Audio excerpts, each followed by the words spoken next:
So I want to make this quick video about Republicans, which admittedly, I don't do that many videos about stuff like this because I think it's so obvious and it's not super interesting or engaging to me.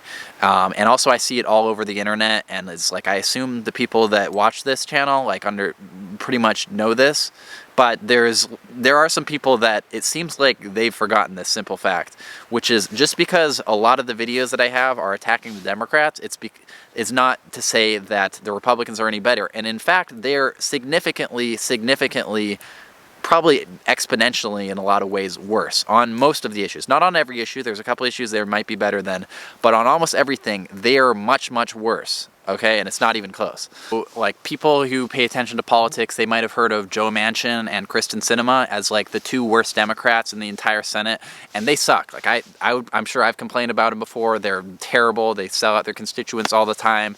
Other people who are more intimately intertwined with leftist politics might not like Chuck Schumer, and we don't like Kamala Harris, and we don't like Kristen Gillibrand, and we don't like almost all of the Democratic senators. If you really run down the list, they suck in a ton of ways. They always support the defense budget.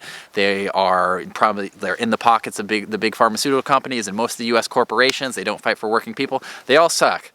But even the worst Democrats, Joe Manchin and Kristen Sinema, the reason that they're so much attention is because every single Republican senator, from the worst one, I don't know who the worst one is, maybe it's Ted Cruz, maybe it's Mitch McConnell, whoever it is, the worst one, Marsha Blackburn maybe, all the way up to the best one, whoever that is, maybe it's Rand Paul, maybe it's, I don't know who it is, they all aren't supporting any of the actual very good and important things that the progressives are trying to put onto the agenda, and many of those things are actually within the bills. Things like the bills that Biden has been pushing, things like the $1,400 check, which Trump supported, and then every Republican voted against anyways.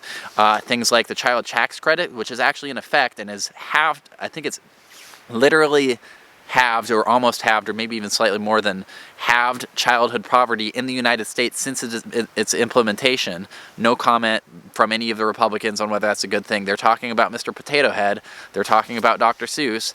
They're voting actively against every single time anything that actually helps people, and they're doing the culture war much more than even the worst Democrats. And I hate it when the Democrats do the culture war, but they do it all the time, and that's all that they have because they're constantly voting against anything that would help anybody. And so even with this current bill, which is the human infrastructure bill that Bernie's trying to push through the Senate Budget Committee and then pass through reconciliation, and it keeps getting watered down because the conservative Democrats, specifically Manchin and Sinema, keep demanding that anything that's good in there be watered down or taken out because that's who they are. And a lot of the other conservative Democrats won't even allow for things like Medicare for all or single-payer health care or adequate climate reform or increasing the minimum wage or a bunch of other things which should be implemented, and they would implement if they weren't corrupt.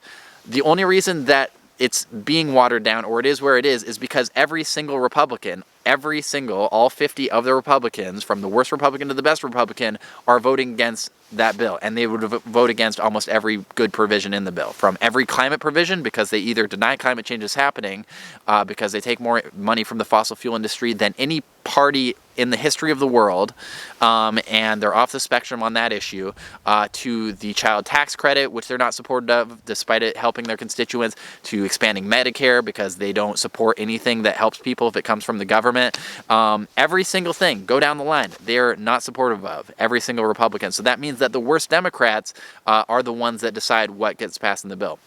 It would be nice if the worst Democrats weren't as bad as they were, and it would be nice if the rest of the Democrats didn't also suck.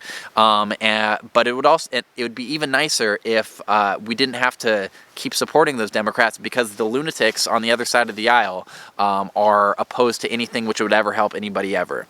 And so that's what I think about party politics. I don't like talking about them that much because it's so obvious for anybody that pays attention. Yes, they might be better on what they say about free speech issues right now. I would agree that are they actually for it? No.